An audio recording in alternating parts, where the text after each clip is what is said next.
Nakahanda na sana ang plano ni George para sa paglipad nila kasama ang anak ni Sam. Ngunit bigla naman itong nagkaroon ng aberya dahil kay Vivian, na kung saan ipapasalamat pa ni Samantha ang pagkatira ni Vivian dito kay George.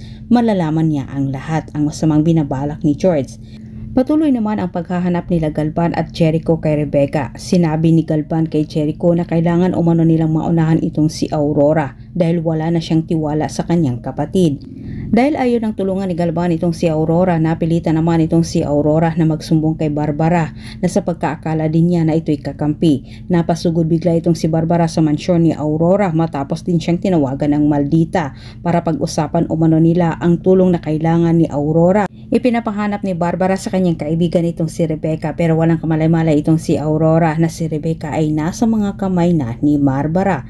Sa oras na iyon ay alam na ni Samantha kung nasaan ang kanyang kapatid, pero ang dalawang magkakampi wala silang balak na sabihin kay Aurora dahil gusto nila na sila ang magsabi kay Rebecca sa buong katotohanan.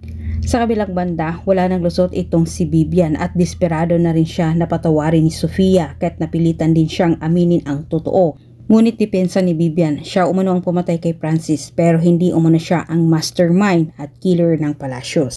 Nagmamadaling tumakas itong si Ate Vivian, pero sa kasamang palad nagkataon din na sila Samantha at George ay naroon sa labas. Walang takot na pinigilan ni Samantha itong si Vivian.